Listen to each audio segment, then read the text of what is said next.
sore, salam. Selamat berjumpa kita di Suara Jemaat Jurnal Televisi. Pada sore hari ini, Bapak, Ibu, dan saudara-saudara yang saya kasih di dalam Tuhan Yesus Kristus. Suara Jemaat kita pada sore hari ini akan saya ajak kita untuk masuk dalam sebuah tema yang berjudul ketika orang berbuat jahat, hak siapa membalas. Dan saya Pendeta Indrawati Simon yang saat ini sedang melayani di Jemaat Palangka 1, Jemaat GKI Palangka 1, Gereja Hosana.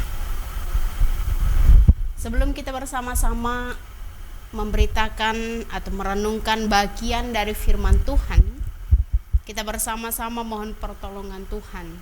Mari kita berdoa. Kita berdoa.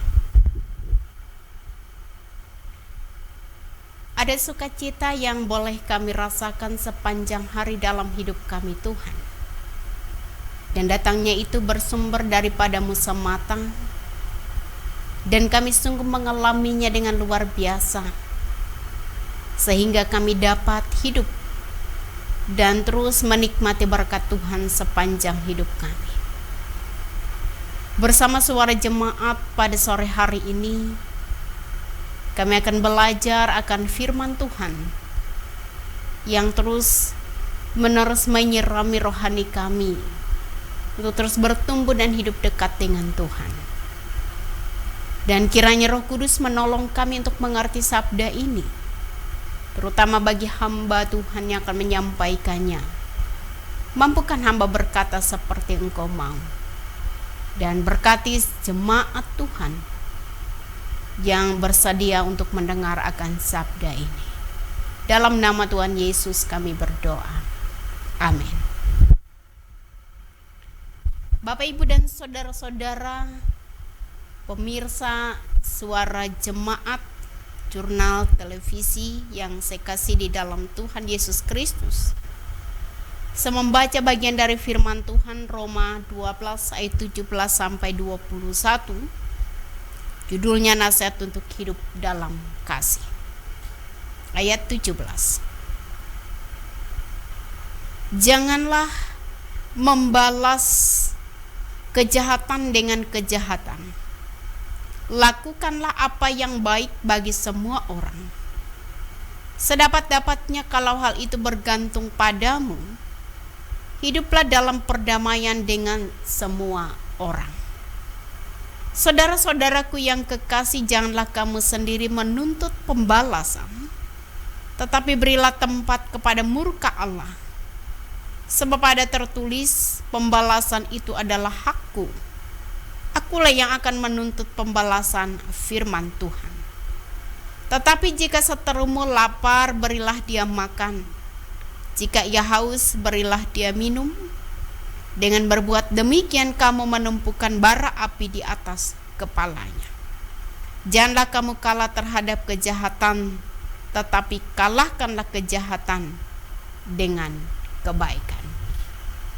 Yang berbahagia adalah setiap orang yang mendengar firman Tuhan serta memeliharanya. Amin. Saudara-saudara pemirsa Jurnal Televisi Suara Jemaat yang saya kasihi di dalam Tuhan Yesus Kristus, banyak hal yang kita jumpai dalam peristiwa kejahatan setiap hari yang ada di sekitar kita tentunya. Dan dalam hal ini yang kita jumpai yang tidak juga jarang terjadi dalam hidup kita adalah di mana kita sering berjumpa dengan yang namanya dibully. Jadi ini seringkali menjadi omongan anak muda atau juga terjadi terhadap anak-anak kita. Apa artinya dibully? Yaitu segala bentuk penindasan atau kekerasan yang dilakukan dengan sengaja oleh salah satu orang atau sekelompok orang yang lebih kuat atau berkuasa terhadap orang lain, dengan tujuan untuk menyakiti dan dilakukan secara terus-menerus. Ini adalah satu kejahatan yang terkadang bisa menimbulkan orang menjadi minder, takut begitu, dan membuat jiwa atau emosinya menjadi tidak stabil, dan bahkan ia cenderung untuk tidak ada dalam keramaian atau berkumpul dengan orang lain karena ia sering merasa diganggu dan tidak mendapat atau damai sejahtera begitu dalam hidupnya. Nah, saudara, dalam kejahatan dibully ini ada salah satu anak yang sampai berhenti sekolah menurut pengakuannya. Ketika ditanya oleh orang tua atau juga oleh guru atau bahkan oleh orang lain di sekitarnya, mengatakan saya tidak mau berada di sekolah, saya takut, dan saya tidak berani berhadapan dengan mereka yang selalu berbuat jahat dengan saya. Akhirnya anak itu berhenti sekolah, dan saat ini hal yang luar biasa di balik berhentinya atau ketika ia mengambil keputusan untuk berhenti dalam pendidikan, ia belajar sendiri di rumah menjadi seorang chef. Dan sekarang anak itu sedang ikut program master chef yang ada di RCTI. Jadi di balik ini ada satu sikap dari anak korban bully yang ia ambil bahwa belajar tidak hanya di sekolah tapi juga belajar bisa terjadi di mana saja. Sekalipun demikian, yang namanya korban kekerasan itu menjadi traumatis yang luar biasa. Saudara, Bapak Ibu yang saya kasih di dalam Tuhan, kejahatan yang juga dapat kita lihat dari konteks kehidupan kita sehari-hari atau yang juga terus-menerus kita dengar, kita lihat, kita saksikan adalah ketika kita juga dihina, ya. Kita juga sering mendengar kata-kata hinaan, dan dalam sikap kita berhadapan dengan hal demikian, ada sikap serta-merta kita juga menunjukkan, saya juga harus membalas dengan hinaan. Ada yang juga diam dengan 1000 bahasa, mungkin dalam hati membatin, biarkan saja, atau juga keluar hinaan dan sumpah serapah. Dan itu Bapak, Ibu, dan Saudara yang saya kasih di dalam Tuhan, dalam sikap kita menghadapi hal yang demikian, kita juga bisa keluar gumam gitu ya, ikut menghina atau juga seketika membalas dengan hinaan. Nah, sebagai sikap seorang Kristen, seorang yang beriman, orang yang percaya kepada Tuhan Yesus Kristus, sikap membalas atas apa yang kita dapat dari hinaan, bully misalnya di atas tadi, apakah itu memang sepantas dan seharusnya kita lakukan sebagai seorang Nasrani? Dan juga kejahatan yang kita lihat dan juga kita temukan di sekitar kita, ada peristiwa penindasan, ada pemukulan, bahkan juga kita sering diremehkan. Nah, situasi dibully, kita dihina, kita dipukul, ditindas, diremehkan, itu juga adalah sebuah kejahatan yang terkadang menimbulkan traumatis yang luar biasa bagi kita, ya, rasa trauma yang luar biasa, yang ya kalau ini tergantung juga kepada orangnya. Kalau ketika ia menjadi trauma, ia susah bangkit, lalu kemudian ia menjadi orang yang murung, menyendiri dan menarik diri dari sosial. Dan ada juga yang ya santai saja, biasa saja, ini sikap. Namun dari kesemuanya itu, saudara-saudara yang saya kasih di dalam Tuhan, menjadi cara atau juga sikap bagi kita untuk dapat memahami atau juga berpikir atau juga meresapi dalam kehidupan kita berdasarkan firman Tuhan dari nas kita pada sore hari ini yang bertema ketika orang berbuat jahat, hak siapa untuk membalasnya. Kemudian nanti akan kita cari tahu begitu jawaban ini. Walau saya yakin dan juga percaya, kita pasti tahu hak secara Kristen, kita pasti tahu hak siapa yang akan membalas ini, atau siapa yang pantas membalas tepat sesuai, tidak berlian bahkan tidak mendatangkan dosa bagi kita. Kemudian bagian kedua dari apa yang perlu kita tahu di sekitar kita tentang sebuah kejahatan pada zaman dahulu, ya. Kita juga perlu sedikit mengulas ke belakang atau melihat ke belakang cara dalam berhadapan dengan kejahatan, khususnya dalam sikap balas membalas. Ada gigi ganti gigi.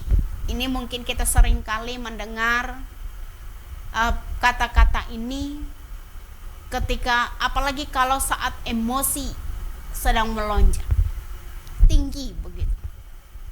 Ini sukar untuk dikendalikan. Yang pasti bahwa kalau gigi ganti gigi, maka itu harus menjadi harga yang tidak boleh kurang dari apa yang diharapkan dalam pembalasan ini. Artinya bahwa pembalasan dengan gigi ganti gigi itu ialah ingin membalas dendam pada seseorang yang sama dengan apa yang telah dilakukan kepada kita. Jadi harus dia juga mendapat hukuman yang sama dari apa yang ia lakukan. Saya dipukul, dia juga harus dipukul. Ia ditendang, ia juga harus ditendang. Itu hukum gigi ganti gigi. Ada juga hukum rimba. Jadi hukum rimba ini siapa yang kuat dialah yang menang. Jadi jangan berharap ada keberpihakan pada yang lemah. Ia terus pada posisi lemah, tidak mampu berbuat apa-apa. Ini hukum rimba. Dan kedua hukum ini sangatlah, kalau dari sisi kemanusiaan kita, ya kalau dari segi emosi kita akan puas, kita akan merasa bahwa kita menang karena kita mampu membalas seperti apa yang telah dilakukan. Begitu juga dengan hukum rimba. Saya kan kuat, dia lemah, saya bisa berbuat apapun, bahkan memandang enteng, gampang pada orang yang lemah karena kita punya kekuatan. Dari segi manapun Bapak Ibu dan Saudara sini jemaat yang saya kasih di dalam Tuhan,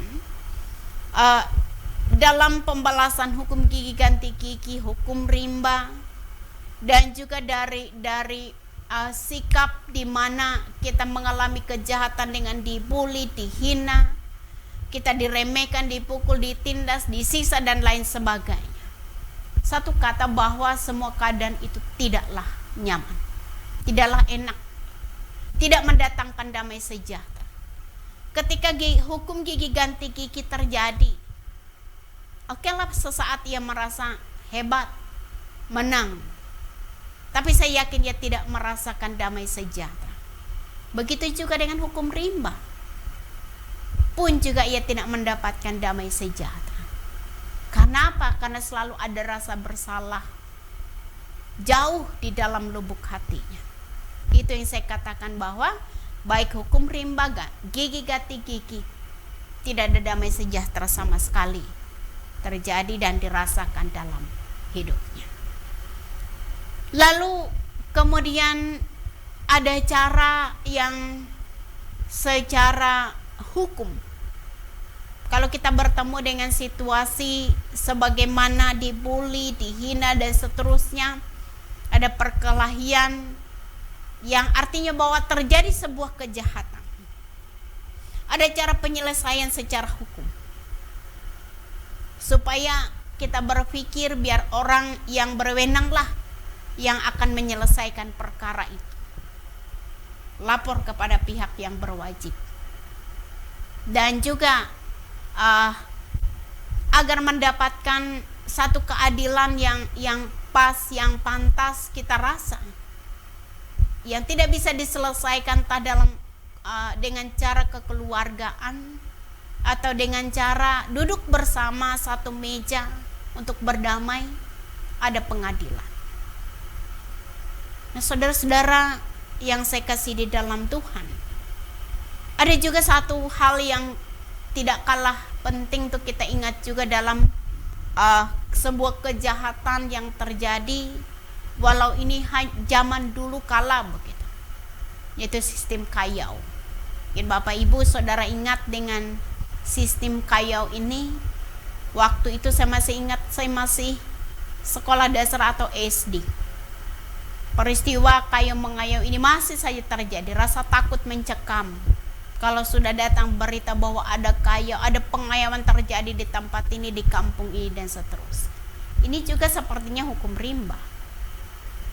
Sehingga apapun alasan dari semua dalam hukum, dalam penyelesaian yang mau dilakukan secara manusia ini, tetaplah bukan sesuatu yang menghadirkan rasa damai sejahtera dalam hidup kita. Kalau dalam kayau mengayau itu, untuk menyelesaikannya pada waktu itu lahirlah perjanjian tumbang Anoy. Mungkin kita ingat semua tentang perjanjian ini. Berhenti untuk saling membunuh satu dengan yang lain. Kita saudara, kita satu bangsa Dayak, dan seterusnya.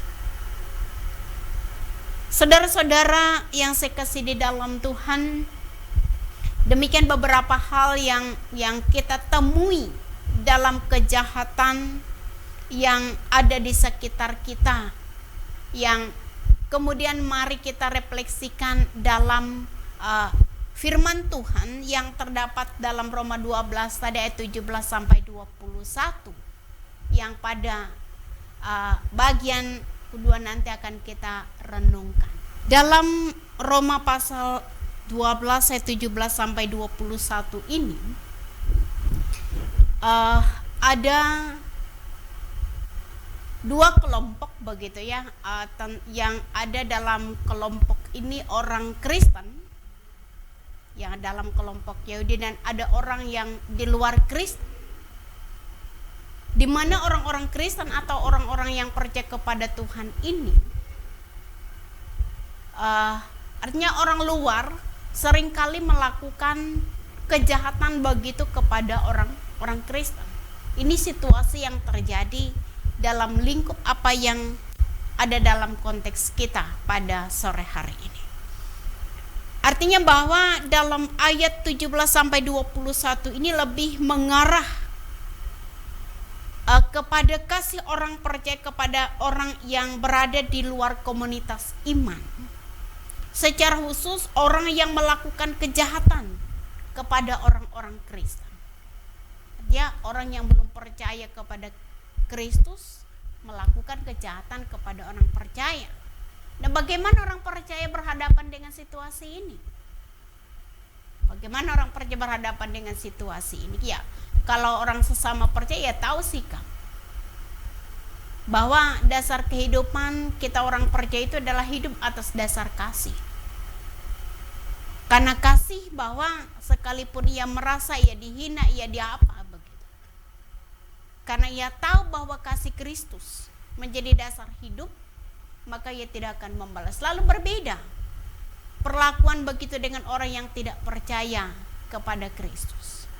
Ketika ia melakukan kejahatan, apa yang harus dilakukan oleh orang percaya?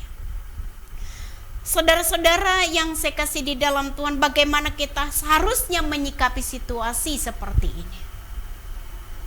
Bagaimana kita menghadapinya dan cara kita berhadapan dengan situasi ini? Menaruh dendamkah? Membencinya kah?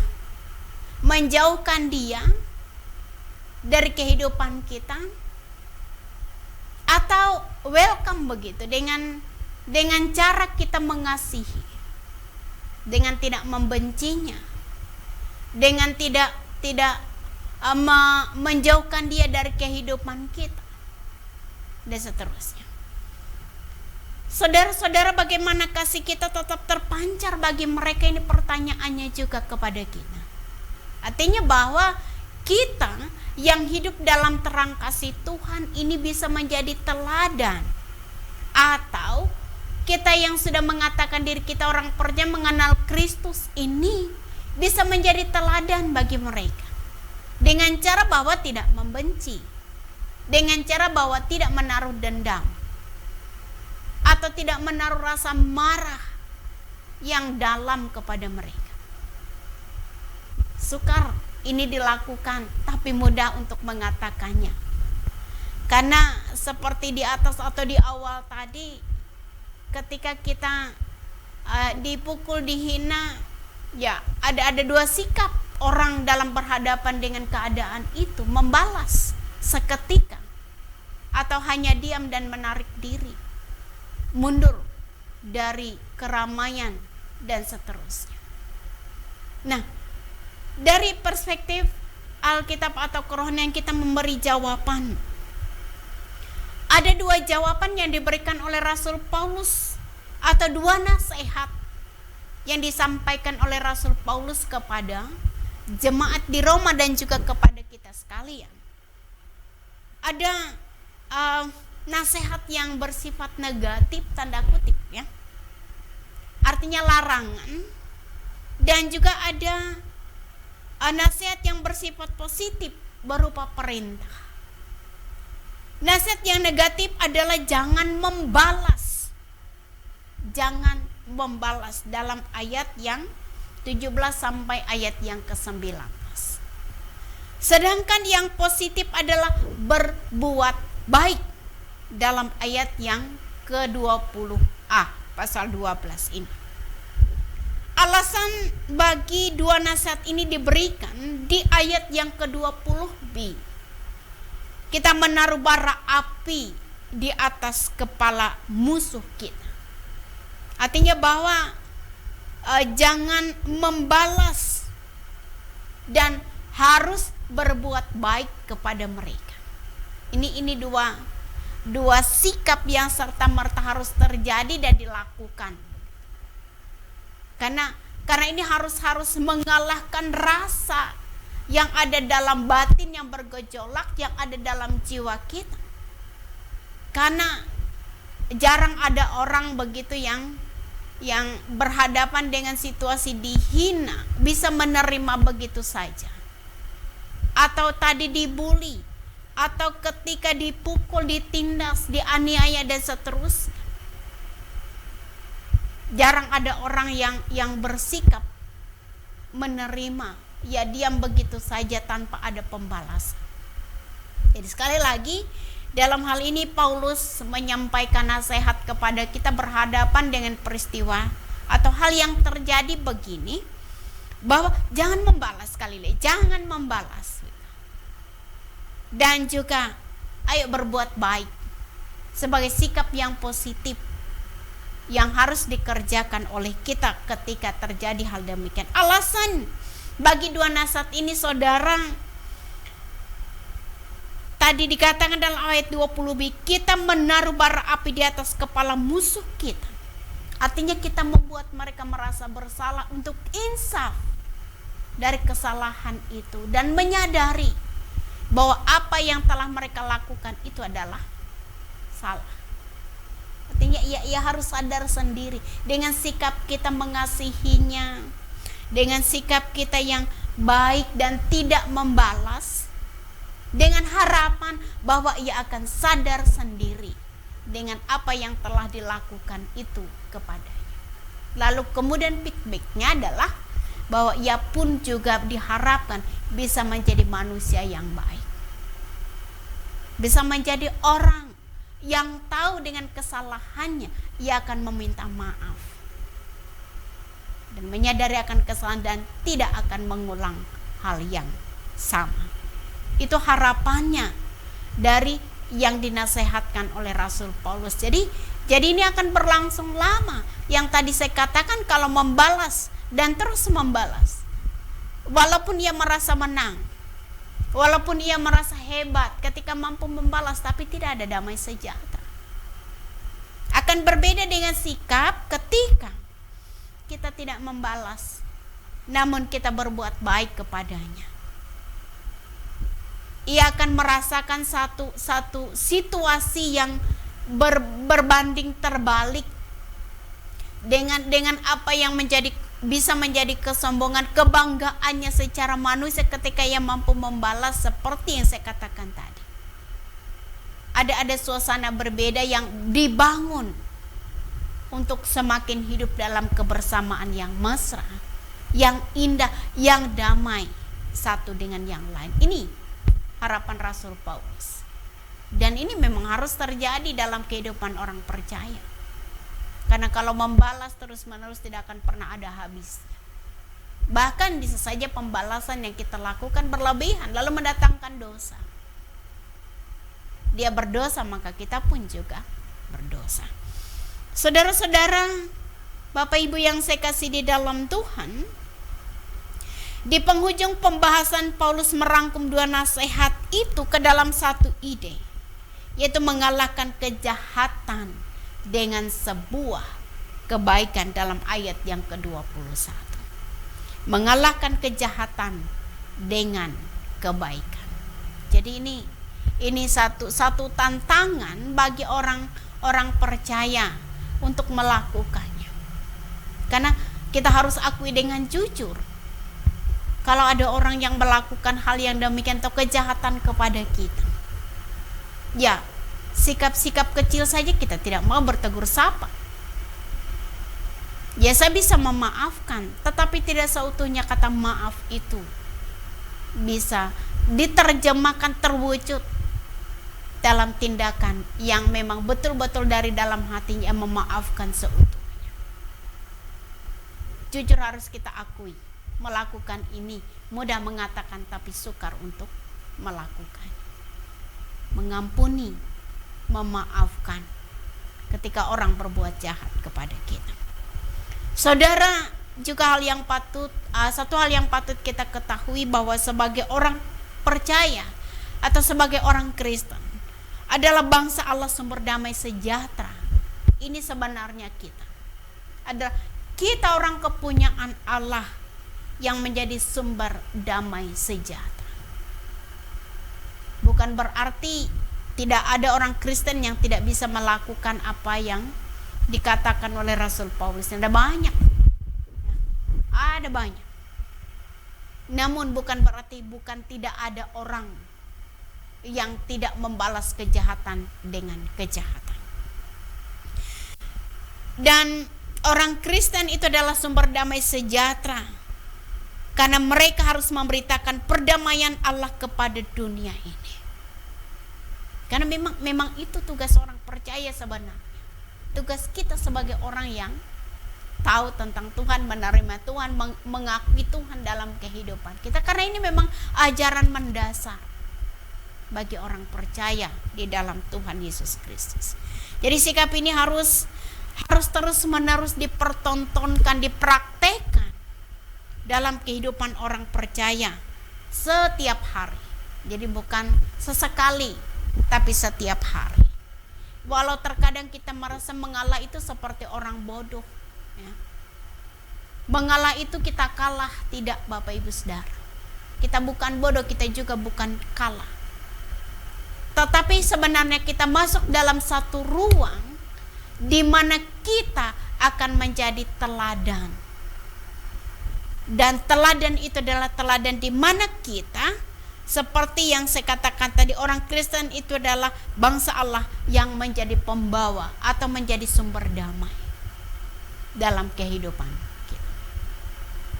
Disitulah tempat kita seharusnya, bahwa dengan mengalah, dengan tidak mau membalas apa yang menjadi perbuatan jahat orang lain kepada kita. Sekali lagi, bukan menempatkan kita pada di mana kita menjadi orang kalah dan sepertinya kita orang yang bodoh. Tidak sama sekali. Sekali lagi bahwa sikap ini harus dipertontonkan, harus diperlihatkan dalam kehidupan kita setiap hari. Kendati pun orang tetap berbuat jahat terhadap kita meskipun kita bersikap damai. Jadi terkadang kalau kita mengalah, terus mengalah dan mengalah, seperti itu menjadi kesempatan orang berbuat jahat ini semakin menjahati kita. Ya silahkan.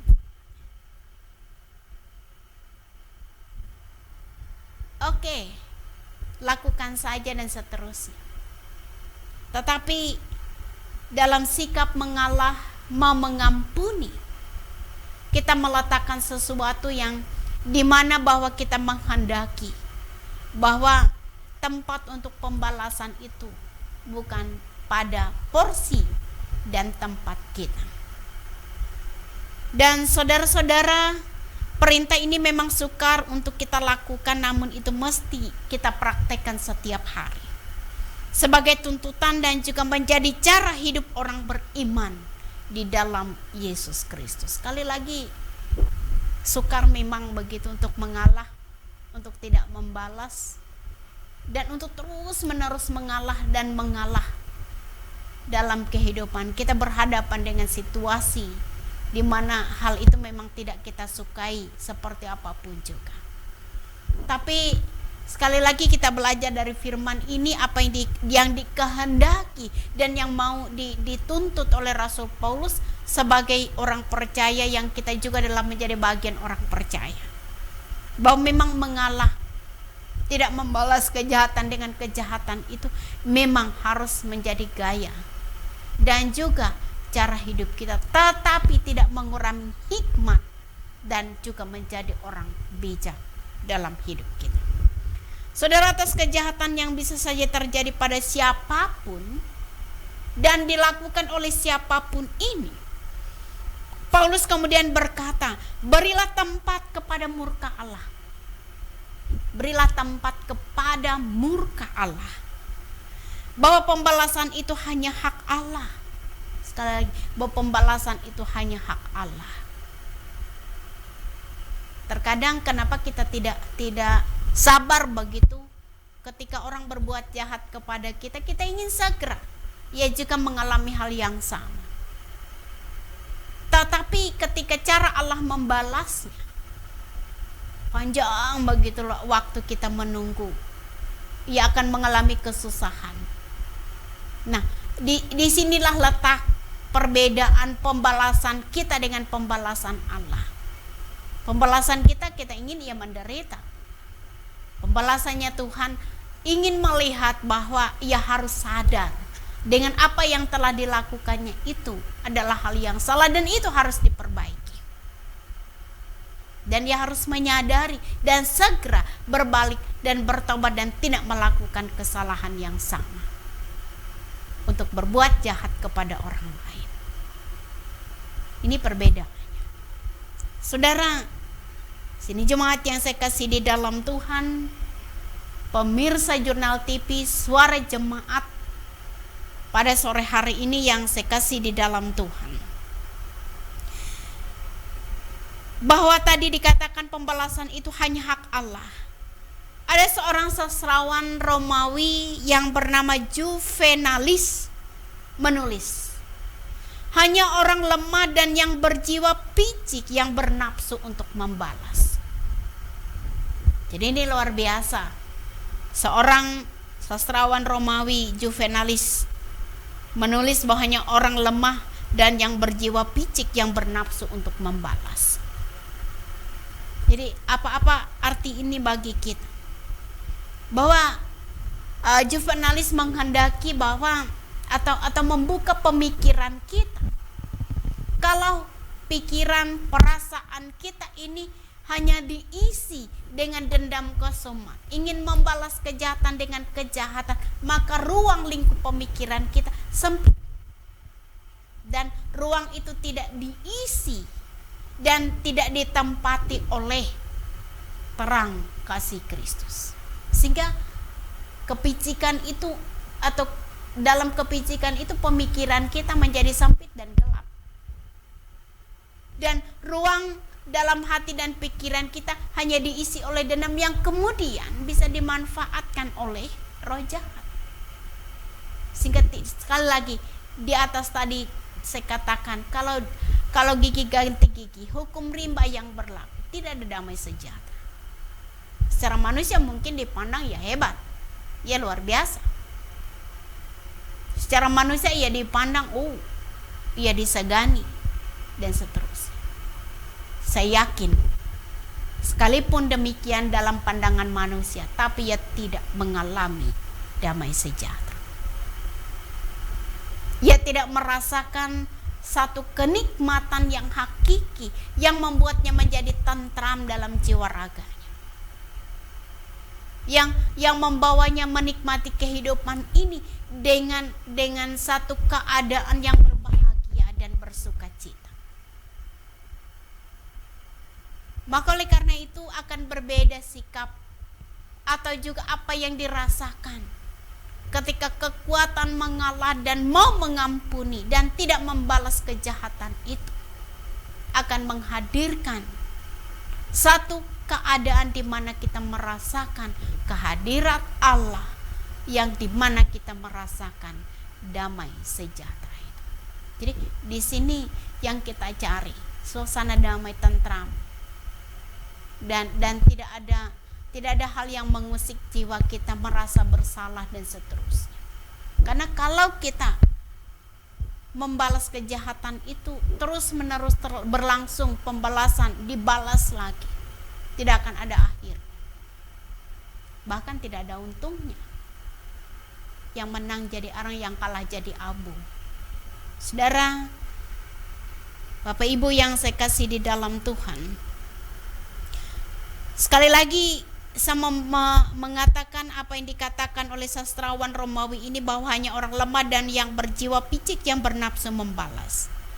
Bahwa sesungguhnya manusia itu berhikmat, atau manusia yang berhikmat itu seharusnya menjauhi segala sesuatu yang termasuk dalam dunia yang fana.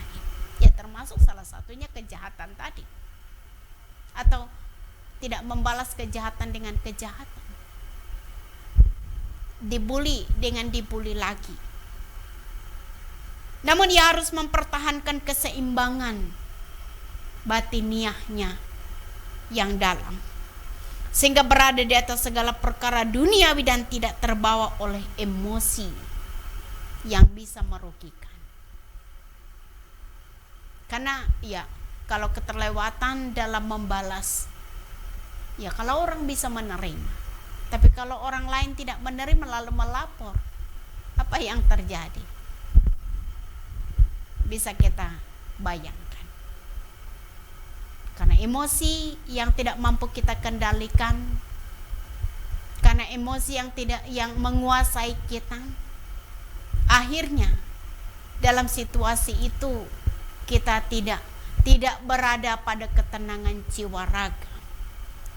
Dan keyakinan untuk tidak membalas atau menuntut pembalasan itu adalah keyakinan bahwa pada akhirnya Tuhan akan menegakkan keadilan dan menghukum segala kejahatan. Jadi disitulah tempatnya Bapak Ibu Saudara, ketika kita mampu bertahan dalam sikap mengalah, tidak membalas kejahatan dengan kejahatan, dan mau mengampuni dan memaafkan kesalahan orang lain terhadap kita, bahwa kita menempatkan bahwa Tuhan akan menegakkan keadilan dan menghukum segala kejahatan itu menurut hukumnya. Jadi di sini Tuhan akan tahu persis begitu apa yang harus dilakukannya dalam bertindak menegakkan keadilan dan memberikan hukuman atas kejahatan orang lain kepada kita. Pertanyaannya Bapak Ibu Saudara yang saya kasih di dalam Tuhan, mengapa pembalasan itu menjadi hak Tuhan itu sendiri? Mengapa pembalasan itu menjadi hak Tuhan itu sendiri, bukan hak kita? Jadi ini jelas begitu bagi kita dalam karena situasi kita berhadapan dengan kejahatan ini ada di sekeliling kita, ada di sekitar kita. Karena dalam situasi demikian, jika itu terjadi kepada kita, kadang kita tidak mampu mengendalikan emosi, perasaan kita, bahwa keinginan untuk membalas itu lebih besar daripada kita menahan diri untuk tidak membalas, mengendalikan diri dan mengendalikan emosi untuk tidak berbuat hal yang sama seperti orang yang telah melakukan kejahatan. lebih besar peluangnya, lebih besar kesempatannya untuk melakukannya, untuk membalasnya. Sementara kita diajak begitu oleh firman Tuhan pada sore hari ini, pemirsa jurnal televisi Suara Jemaat, kita harus mengingat ini untuk menjadi panduan kita ketika berhadapan dengan situasi di mana orang berbuat jahat, tidak menyukai, menjadi iri dengki dalam kehidupan kita. Sekali lagi saya sampaikan atau utarakan sebuah pertanyaan, mengapa pembalasan itu menjadi hak Tuhan itu sendiri? Bahwa seyogyanya seringkali manusia itu keliru dalam menilai perbuatan jahat terhadap dirinya. Seringkali keliru dalam menilai perbuatan jahat terhadap diri. Kita berpikir kelewatan dia sudah melakukan kejahatan itu kepada kita. Saya harus membalas, tidak bisa diam. Saya sudah capek. Saya begitu sakit luar biasa. Saudara-saudara yang saya kasih di dalam Tuhan, bahkan dengan membalas kejahatan, ia meneruskan rantai balas membalas. Jadi tidak ada ujungnya nanti. Tidak akan berakhir. Bahkan kejahatan semakin besar. Yang tadinya ia tidak ada pada posisi ia yang salah karena membalas, akhirnya ia bisa berada pada posisi menjadi orang yang salah. Itu kalau kita tidak sabar dan tidak mampu mengendalikan emosi, perasaan, dan keinginan untuk membalas kejahatan dengan kejahatan juga. Selain itu juga saudara, yang menjadi alasannya adalah kita tidak berhak untuk menuntut hutang orang lain kepada kita, karena kita sendiri telah berhutang yang lebih besar kepada Allah kita di dalam Yesus Kristus. Apa hutang kita? Hutang dosa. Tadi kalau terus harus membalas dosa yang telah kita perbuat, dengan kembali membalas, kita juga kembali berbuat dosa.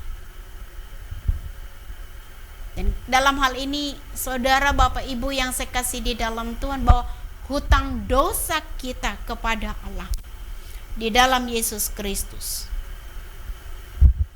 telah Tuhan tunaikan dan juga telah Tuhan ampuni dalam pengorbanannya di atas kayu salib. Dan ini yang harus kita hargai, dan ini yang harus kita ingat apa yang telah Tuhan Yesus perbuat bagi kita. Sama ibaratnya dengan mengatakan begini, Bapak Ibu Saudara, bahwa segala penderitaan dan kesusahan dalam hidup kita tidak sebanding dengan apa yang telah Tuhan Yesus lakukan dan yang telah Tuhan Yesus hadapi dalam penderitaannya. Di mana letak itu? Dosa yang tidak ada pada Yesus, namun ia menanggung dosa kita. Saudara-saudaraku yang saya kasih di dalam Tuhan, sekali lagi, bahwa selain itu juga yang menjadi alasan adalah kita tidak berhak untuk menuntut hutang orang lain kepada kita, karena kita sendiri telah berhutang yang lebih besar kepada Allah kita, dan kita telah menerima pengampunannya, Bapak Ibu Saudara. Jadi kalau kita kembali membalas, kalau kita kembali terus melakukan kejahatan yang tadi saya katakan, yang tadinya kita tidak bersalah lalu bersalah karena terus menuntut balas, maka kita orang yang tidak menghargai pengampunan yang telah Tuhan Yesus berikan kepada kita. Karena itu juga kita wajib mengampuni orang yang bersalah kepada kami. Itu yang dikatakan dalam doa Bapa kami.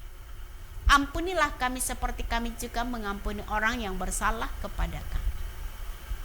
Ampunilah kami seperti kami juga mengampuni orang yang bersalah kepada kami. Saudara-saudara yang saya kasih di dalam Tuhan, pemirsa jurnal TV Suara Jemaat, Doa Bapa kami yang sering kita ucapkan di akhir doa kita, bagiannya yang tadi saya katakan, ampunilah kami seperti kami juga mengampuni orang yang bersalah kepada kami. Ini hari-hari kita ucapkan, namun terkadang kita mandek begitu untuk melakukannya. Kita tidak sanggup untuk memaafkan kesalahan orang lain yang begitu menyakitkan. Namun ada satu keindahan dalam sebuah pengampunan yang bisa kita berikan, dan kata maaf yang mampu kita berikan kepada orang lain dengan tulus. Tidak lain Bapak Ibu Saudara, supaya kita memperoleh damai sejahtera dalam hati kita. Maka kita tidak berhak untuk membalas dendam. Biarlah Tuhan yang menjadi hakim. Kalau toh menuntut pembalasan, saudara, kita mempertaruhkan pengampunan yang telah kita terima dari Tuhan kita Yesus Kristus. Jadi artinya, kalau kita yang memberikan pembalasan, kalau kita yang menuntut balas, kita tidak tahu ukuran pembalasan kita. Ya, seperti saya katakan tadi, mengulang kesalahan yang sama, kemudian menempatkan kita pada tempat di mana kita menjadi orang bersalah. Bukankah itu yang seharusnya kita hindari dan yang tidak boleh terjadi dalam kehidupan sebagai orang percaya? Saudara-saudara yang saya kasih di dalam Tuhan, dalam Matius pasal 18 ayat 21 mengatakan, Matius 18 ayat 21,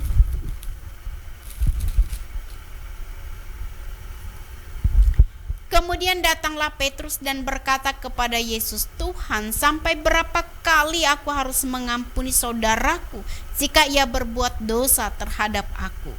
Sampai 7 kali kah? Yesus berkata kepadanya, bukan, aku berkata kepadamu, bukan sampai 7 kali, melainkan sampai 70 kali 7 kali. Tidak hanya 7 kali saja, tetapi 70 kali 7 kali. 70-nya kali 7 kali untuk saling mengampuni. Dan kemudian Lukas pasal 17 ayat yang ke-14 mengatakan, jika orang itu sudah menyesal dan mengakui kesalahannya, maka ia harus diampuni. Ayat yang keempat pasal 17. Bahkan jikalau ia berbuat dosa terhadap engkau 7 kali sehari dan 7 kali ia kembali kepadamu dan berkata, aku menyesal, engkau harus mengampuni dia. Jadi Bapak Ibu Saudara, kita belajar, kita diingatkan dari firman Tuhan yang sungguh memperkaya kita dalam berhadapan dengan situasi yang seringkali kita alami, kekerasan dan juga hinaan, kata-kata kasar, cemooh, diremehkan dan seterusnya. Jadi tidak membalas namun harus mengampuni itu adalah harga mati sebagai sikap orang beriman. Tidak membalas namun harus mengampuni, itu adalah harga mati sikap orang beriman. Amin. Tuhan Yesus memberkati kita. Amin. Demikian firman Tuhan yang bisa kami sampaikan pada sore hari ini bagi pemirsa jurnal televisi Suara Jemaat. Sampai kita bertemu kembali di acara Suara Jemaat berikutnya dalam renungan firman.